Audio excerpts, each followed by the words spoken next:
Kasako Media, tunaangazia maisha, tunaandika kesho. Serikali imepanga kununua matrekta 10,000 na kuanzisha vituo jumuishi 1,000 vya huduma za zana za kilimo katika ngazi ya kata, hatua inayoongeza tija na kupunguza gharama na kuwapa wakulima muda zaidi wa kushiriki katika shughuli nyingine za kiuchumi.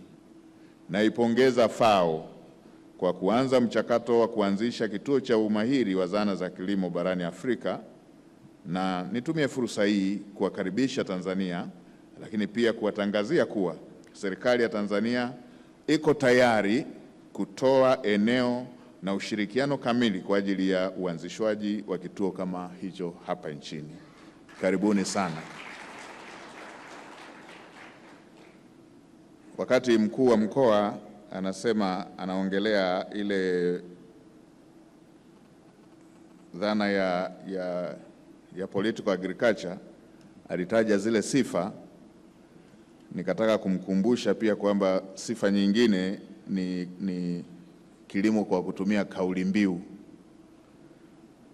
kwamba kinakuwepo kwenye kauli mbiu lakini kwenye vitendo kinakuwa hakipo.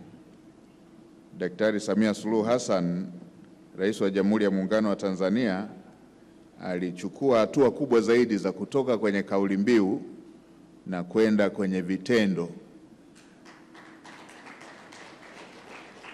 kwa kuongeza bajeti ya kilimo kwa zaidi ya mara 5 ndani ya kipindi cha miaka 4, na kuchukua hatua hizi ambazo baadhi ya maeneo tumetoka kuyaainisha yanayohusiana na zana za kilimo.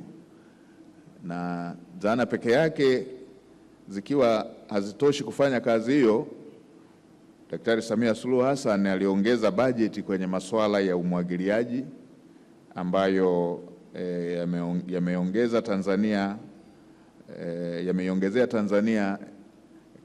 miradi inayohusisha umwagiliaji kutoka takriban miradi 13 kwenda miradi zaidi ya 780. Hivyo kwenye utoshelevu wa mbegu bora pamoja na mbolea. Kasako Media, tunaangazia maisha, tunaandika kesho.